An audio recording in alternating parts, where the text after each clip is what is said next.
नमस्कार, आप देख रहे हैं के न्यूज नेशनल और मैं हूं आपके साथ में शोभित पाठक। तो रुक करते हैं महत्वपूर्ण सुर्खियों पर। चीन को संदेश, क्षेत्र की यथास्थिति बदलने का एक तरफा प्रयास क्वाड देशों को नामंजूर। पीएम चेन्नई में 26 मई को करेंगे 11 परियोजनाओं का शिलान्यास व उद्घाटन, लोगों को संबोधित भी करेंगे। नीतीश से सतर्क, भाजपा कर रही है प्लान बी पर काम, बीजेडी वाईएसआर कांग्रेस से संपर्क बढ़ाने पर जुटी।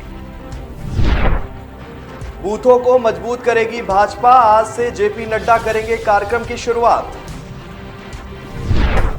और कैम्ब्रिज में राहुल गांधी को भाषण के बीच भारतीय अधिकारियों ने पढ़ाया राष्ट्र का पाठ। क्वाड देशों ने चीन को सख्त संदेश दिया है, हिंद प्रशांत क्षेत्र में यथास्थिति बदलने के किसी भी भड़काऊ व एकतरफा प्रयास को बर्दाश्त नहीं किया जाएगा। प्रधानमंत्री नरेंद्र मोदी, अमेरिकी राष्ट्रपति जो बाइडेन, ऑस्ट्रेलिया के पीएम एंथनी एल्बनीज ने जापान के पीएम फूमियो किशिदा से दो टूक कहा है कि क्षेत्र के विवादों का बिना किसी बल प्रयोग के शांतिपूर्ण समाधान होना चाहिए। ताजा जानकारी के अनुसार प्रधानमंत्री नरेंद्र मोदी सम्मेलन में हिस्सा लेने के बाद बुधवार तड़के स्वदेश लौट आए। क्वाड की व्यक्तिगत उपस्थिति वाले दूसरे सम्मेलन में मंगलवार को चारों नेताओं ने हिंद प्रशांत क्षेत्र में विकास और परस्पर हितों के मुद्दों पर विचार विमर्श भी किया है। सम्मेलन के बाद जारी साझा बयान में कहा गया कि हम क्षेत्र में यथास्थिति बदलने और तनाव बढ़ाने की कोशिश वाली किसी भी उकसावेपूर्ण कार्रवाई का पुरजोर विरोध करते हैं। इसमें विवादित सुविधाओं को सैन्यीकरण, तटरक्षकों के लिए खतरनाक किले व अन्य सैन्य जहाजों का उपयोग करना व दूसरे देशों की संसाधन गतिविधियों में बाधा डालना आदि भी शामिल है। आपको बता दें कि साझा बयानों में चारों नेताओं ने कहा है कि क्वाड सिर्फ अंतरराष्ट्रीय कानून का ही पालन करेगा, विशेष रूप से संयुक्त राष्ट्र में पारित समुद्र के कानून का पालन किया जाएगा। वहां आवाजाही की आजादी को बरकरार रखते हुए कारोबार के लिए वैश्विक स्तर पर स्वीकार समुद्री नियम व्यवस्था का पालन भी होगा और इसमें पूर्व और दक्षिण चीन सागर भी शामिल है।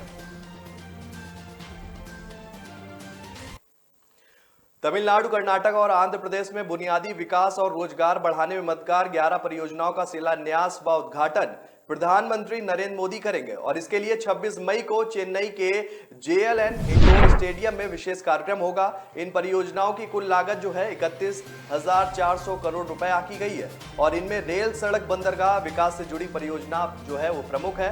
साथ ही पीएम मोदी हैदराबाद का भी दौरा करेंगे, जहां इंडियन स्कूल ऑफ बिजनेस के 20वें स्थापना दिवस समारोह में शरीक होंगे। उल्लेखनीय है कि 20 वर्ष पूर्व 2 दिसंबर 2001 को तत्कालीन पीएम अटल बिहारी वाजपेयी ने आईएसबी का उद्घाटन किया था। आज यह देश के प्रमुख प्रबंध संस्थानों में भी शामिल हो गया है।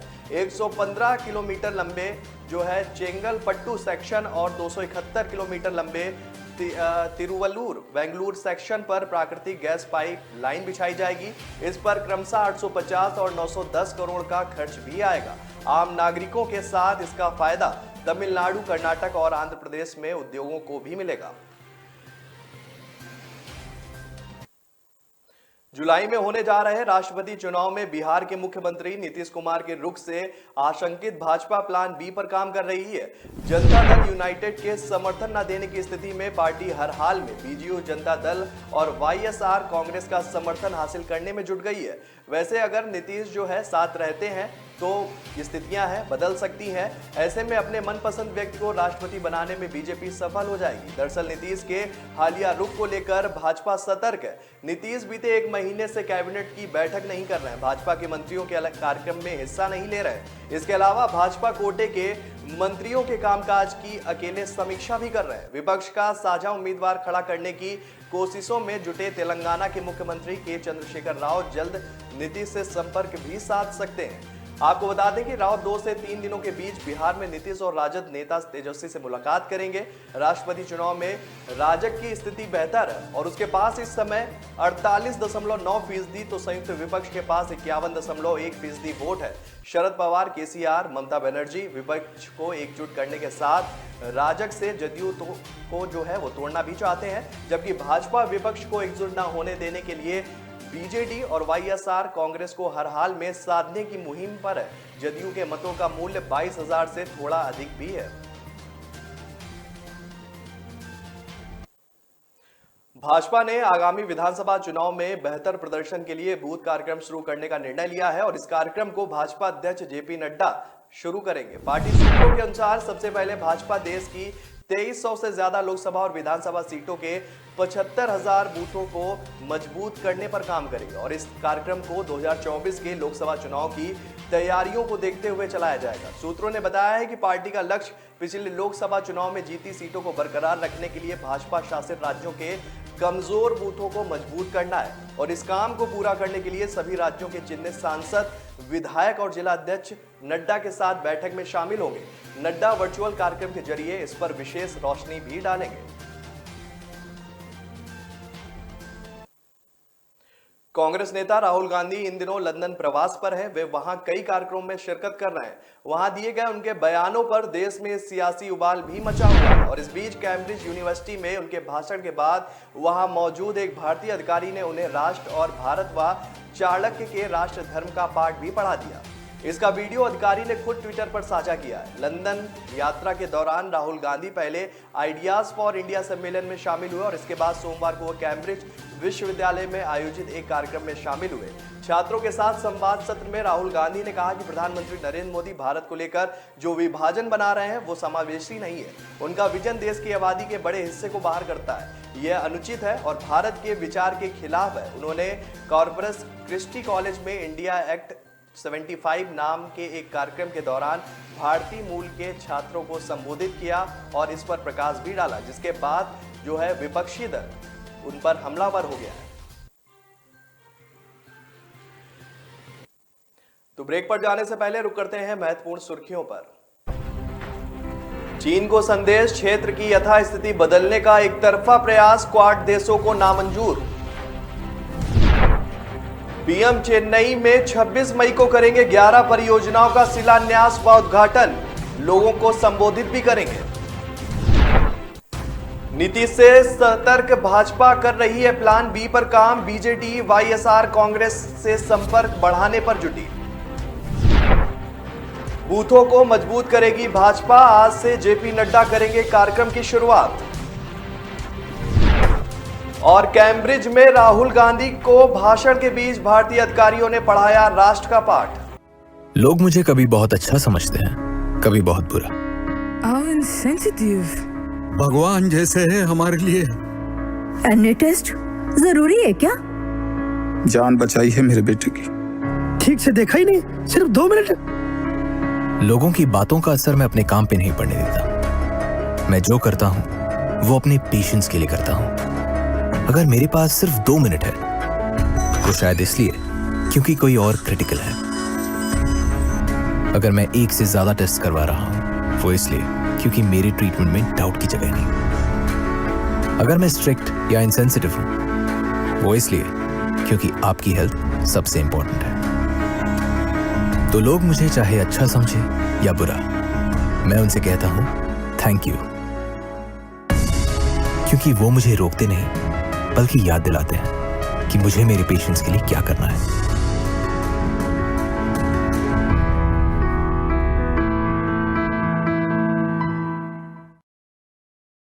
ब्रेक के बाद फिर स्वागत है आपका। रुक करते हैं आगे की खबरों पर। यूपी विधानसभा सत्र के दूसरे दिन सपा अध्यक्ष अखिलेश यादव ने योगी सरकार को कानून व्यवस्था के मुद्दे पर घेरा और तीखा तंज कसते हुए कहा, क्या जीरो टॉलरेंस अपराध हो जाने की बात की नीति यही है? मुख्यमंत्री जी बताएं कि अपराध ना हो और इसके लिए वो क्या कर रहे हैं। इस पर नेता सदन मुख्यमंत्री योगी आदित्यनाथ ने जवाब देते हुए कहा कि अपराध किसी प्रकार का हो वह अक्षम्य है, खासकर महिला संबंधी अपराध। इसे लेकर सरकार पूरी तरह से संवेदनशील है। अपराधियों के खिलाफ कठोरता पूर्वक कार्रवाई की जा रही है। उन्होंने कहा कि यह भाजपा की सरकार है, यहाँ अपराधियों के बारे में यह नहीं कहा जा सकता कि लड़के हैं गलती हो जाती है। उन्होंने कहा कि अगर अपराधी है तो जीरो टॉलरेंस की नीति के साथ कार्रवाई होती है। नेता प्रतिपक्ष ने भी स्वीकार किया है कि कार्रवाई होती है। सपा हर उस अपराधी का समर्थन करती है जो उत्तर प्रदेश में अराजकता के पर्याय रहे हैं, गुंडागर्दी जिनका पेशा था। मुख्यमंत्री योगी आदित्यनाथ ने कहा कि बीते 5 वर्षों में कानून व्यवस्था के बेहतर माहौल ने ही इस सरकार को फिर से इतना व्यापक और जन समर्थन दिलाया है। प्रत्यक्ष की प्रमाण यह विधायकों की संख्या इस बात का प्रमाण है और जनता और आबादी ने जिस स्वभाव के से हमें जीता है वो ऐतिहासिक है। उनका अभिनंदन मैं करता हूं। हम पूरी प्रतिबद्धता से कह रहे हैं कि अपराध और अपराधियों के खिलाफ बिना किसी भेदभाव के कठोर कार्रवाई जारी रहेगी। कोई भी सरेआम अपराध करे, सरकार इसे स्वीकार नहीं कर सकती है। उन्होंने कहा कि वर्ष 2017 में हमने महिला अपराधों को रोकने के लिए एंटी रोमियो स्क्वाड का गठन किया था। एंटी रोमियो के गठन के साथ ही 218 फास्ट ट्रैक कोर्ट की स्थापना भी की गई। बीते 5 वर्षों में लूट, हत्या, महिला संबंधी अपराध, डकैती सहित विभिन्न प्रकार के अपराधों में भारी गिरावट आई है और आंकड़े इसके गवाह हैं। प्रदूषण के खिलाफ जंग में ऐतिहासिक कदम उठाते हुए दिल्ली की सड़कों पर 150 इलेक्ट्रिक बसें उतारी गईं। मुख्यमंत्री अरविंद केजरीवाल ने इंद्रप्रस्थ डिपो से हरी झंडी दिखाकर इन्हें रवाना किया। इस मौके पर केजरीवाल ने परिवहन मंत्री कैलाश गहलोत समेत वरिष्ठ अधिकारियों के साथ आईपी डिपो से राजघाट डिपो तक ई बस में सफर भी किया। दिल्ली सरकार ने घोषणा की है कि 26 मई तक कोई भी यात्री ई बसों में मुफ्त सफर कर सकता है। वहीं सफर के अनुभव की सेल्फी साझा कर यात्री न केवल ईवी क्रांति का हिस्सा बन सकते हैं बल्कि इनाम में आईपैड भी हासिल कर सकते हैं। आपको बता दें कि मुख्यमंत्री ने कहा है कि 26 मई तक सभी के लिए इलेक्ट्रिक बसों में सफर जो है वो फ्री है। 1 महीने में परिवहन बेड़े में 150 इलेक्ट्रिक बसें शामिल की जाएंगी। 1 साल में 2000 ई बसें सड़कों पर होंगी। दिल्ली वासियों की सुविधा के लिए 600 से 700 अतिरिक्त सीएनजी बसें भी उपलब्ध होंगी। प्रदूषण के खिलाफ जंग में बहुत बड़ी शुरुआत है। दावा किया जा रहा है कि 10 साल में कार्बन डाइऑक्साइड के उत्सर्जन में 3.30 लाख टन की कमी आएगी। अब दिल्ली के बेड़े में 7200 बसें हो गई हैं, जो दिल्ली के इतिहास में सर्वाधिक वृद्धि है। और इस दौरान केजरीवाल ने सेल्फी प्रतियोगिता की भी शुरुआत की है। उन्होंने कहा है कि बसें आपकी हैं, आप इनका ख्याल रखिए और इसके साथ सेल्फी भी साझा कीजिए।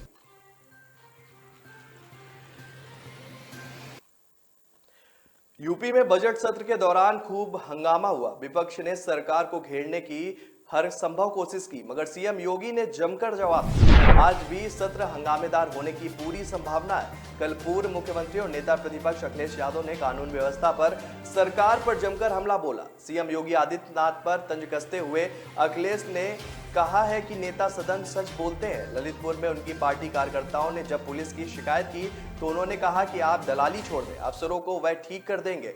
5 साल तक प्रदेश में दलाली चलती रही और नेता सदन को पता तक नहीं चला। अखिलेश यादव ने कहा कि महिलाओं के खिलाफ अपराध में यूपी देश में सबसे आगे है, पर सरकार गंभीर नहीं है। अपराध के प्रति जीरो टॉलरेंस का दावा करने वाली सरकार में जिस तरह अपराध बढ़ रहे हैं उसकी कल्पना नहीं कर सकते हैं। रविवार को 19 साल की युवती से दुष्कर्म का जिक्र करते हुए उन्होंने कहा कि सरकार को दावा करने से पहले आंकड़ों और खबरों को देखना चाहिए। प्रयागराज में पूरे परिवार की हत्या कर दी गई, लेकिन अपराधी नहीं पकड़े गए। पुलिस दबंगई करने जाती है या दबिश देने। पुलिस मामलों में कहानी बदल देती है। क्या सरकार इसे स्वीकार करेगी? मुख्यमंत्री योगी आदित्यनाथ ने कहा कि भाजपा सरकार में कोई भी अपराध अक्षम है, खासकर महिलाओं से जुड़े अपराधों को सरकार किसी भी तरीके से बर्दाश्त नहीं करेगी। केंद्र की मोदी सरकार के 8 साल पूरा होने के उपलक्ष्य में 31 मई को राजधानी शिमला में आयोजित होने वाले कार्यक्रम की तैयारियां तेज हो गई हैं। अब तक के कार्यक्रम के मुताबिक अनाडेल मैदान में पीएम नरेंद्र मोदी सड़क मार्ग से कड़ी सुरक्षा के बीच रिज मैदान पर पहुंचेंगे और इनके पहुंचने से एक दिन पहले सुरक्षा दस्ता जो है पूर्वाभ्यास करेगा। प्रधानमंत्री मोदी 10:30 बजे यहां पर पहुंचेंगे और करीब 1.5 घंटा यहीं रुकेंगे। दोपहर का भोजन मोदी शिमला में नहीं करेंगे। पीएम मोदी रिज मैदान में केंद्र सरकार के 8 साल के कार्यकाल के दौरान किए गए कार्यों की जानकारी देंगे और देश की जनता को भी संबोधित करेंगे। इनसे पहले केवल मुख्यमंत्री जयराम ठाकुर करीब 5 मिनट के लिए मंच को संबोधित करेंगे और इसके अलावा किसी भी मंत्री को मंच से बोलने की इजाजत नहीं दी गई।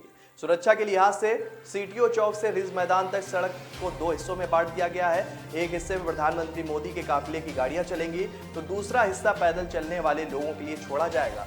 माल रोड और रिज मैदान की ओर आने वाले प्रत्येक संपर्क मार्ग पर पुलिस की मजबूत तैनाती की जाएगी।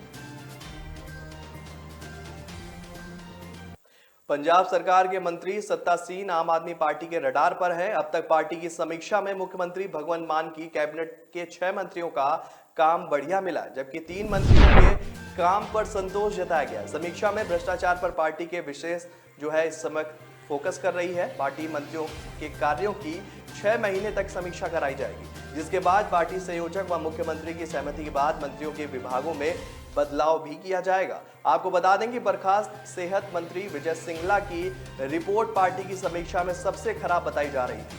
पंजाब में इस बार आम आदमी पार्टी ने बड़ा उलटफेर करते हुए 92 सीटों पर जीत हासिल कर पूर्ण बहुमत के साथ सरकार बनाई है। मुख्यमंत्री के तौर पर भगवंत मान ने 16 मार्च को शपथ ली थी। शपथ लेने के साथ ही मुख्यमंत्री ने भ्रष्टाचार मुक्त सरकार बनाने की घोषणा भी की थी। आपके राष्ट्रीय संयोजक और दिल्ली के मुख्यमंत्री अरविंद केजरीवाल ने भी सरकार बनते ही भ्रष्टाचार मुक्त सरकार देने का दावा किया था। आम आदमी पार्टी के सूत्रों ने बताया कि इन्हीं दावों के बीच पार्टी के केंद्रीय नेतृत्व द्वारा मान सरकार के 10 कैबिनेट मंत्रियों के कार्यों की समीक्षा कराई जा रही है। पार्टी की समीक्षा का मुख्य उद्देश्य देश के दूसरे राज्यों में भ्रष्टाचार मुक्त कर सरकार का संदेश लोगों तक पहुंचाना है। अब तक पार्टी स्तर पर मंत्रियों की हुई समीक्षा में 6 मंत्रियों के कार्य बेहतर पाए गए हैं। अन्य 3 मंत्रियों की समीक्षा रिपोर्ट अच्छी नहीं आई है। बताया जा रहा है कि पार्टी अभी इस मामले में कोई कार्रवाई अमल में नहीं लाएगी। 6 महीने तक उनके कामों पर पार्टी की जो है लगातार नजर रहेगी। तो ब्रेक पर जाने से पहले रुक करते हैं महत्वपूर्ण सुर्खियों पर। चीन को संदेश, क्षेत्र की यथास्थिति बदलने का एक तरफा प्रयास क्वाड देशों को नामंजूर। पीएम चेन्नई में 26 मई को करेंगे 11 परियोजनाओं का शिलान्यास व उद्घाटन, लोगों को संबोधित भी करेंगे। नीतीश से सतर्क, भाजपा कर रही है प्लान बी पर काम। बीजेडी वाईएसआर कांग्रेस से संपर्क बढ़ाने पर जुटी। बूथों को मजबूत करेगी भाजपा, आज से जेपी नड्डा करेंगे कार्यक्रम की शुरुआत। और कैम्ब्रिज में राहुल गांधी को भाषण के बीच भारतीय अधिकारियों ने पढ़ाया राष्ट्र का पाठ। तभी होती है जब उसकी बुनियाद मजबूत हो, क्योंकि जिन्हें खुद पर भरोसा हो उनकी ताकत कभी कम नहीं होती है। इसलिए भरोसा करिए सिर्फ विकी पावर प्लस टीएमटी बात पर। अब घर बनेगा स्ट्रॉन्ग, चलेगा लाइफ लॉन्ग। ब्रेक के बाद फिर स्वागत है आपका। रुक करते हैं आगे की महत्वपूर्ण खबरों पर।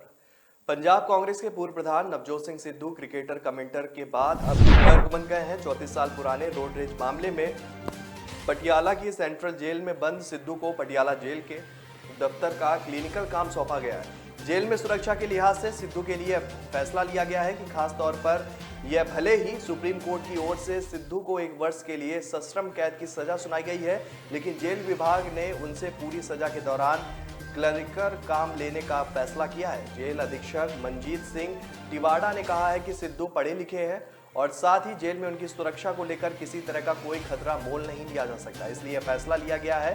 कि गौरतलब है कि सुप्रीम कोर्ट के सजा सुनने के बाद सिद्धू ने 20 मई को पटियाला की अदालत में आत्मसमर्पण किया था। तब से वह पटियाला की जेल बैरक नंबर 10 में बंद है।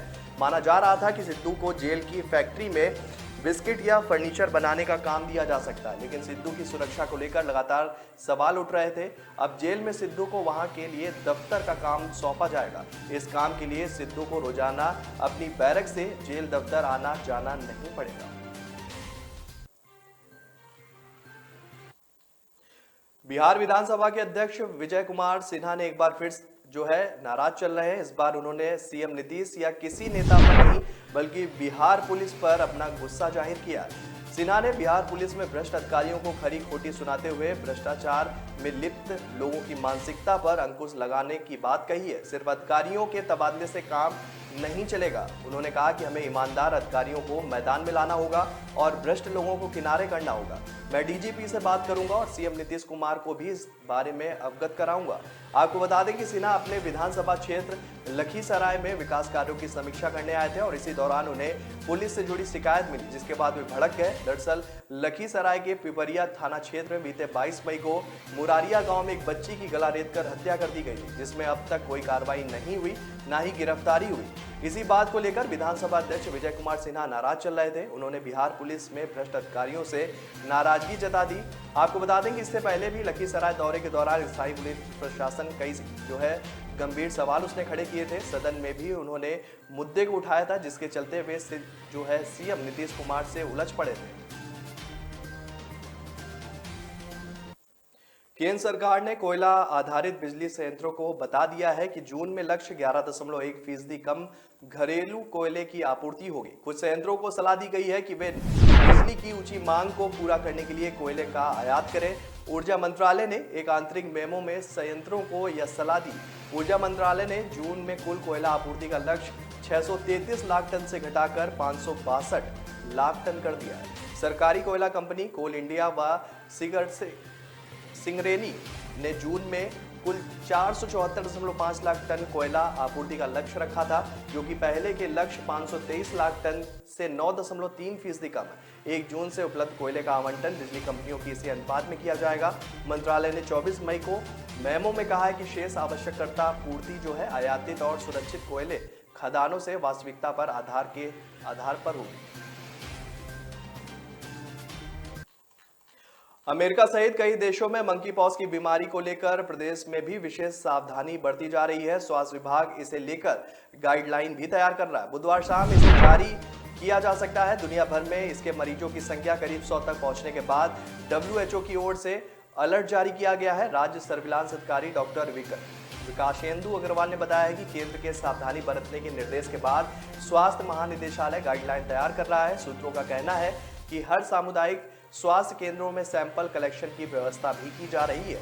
यहां से सैंपल पुणे भेजे जाएंगे। यहां भी चिकन पॉक्स के मरीज मिलेंगे, उनकी निगरानी की जाएगी। यदि पीड़ित उन देशों से लौटा है जहां मंकी पॉक्स फैला हुआ है तो उसे अलग वार्ड में भर्ती कराया जाएगा। मंकी पॉक्स फैलने वाले देश से आए व्यक्ति के संपर्क में आने वाले लक्षण मिलते हैं तो उसकी जांच भी कराई जाएगी।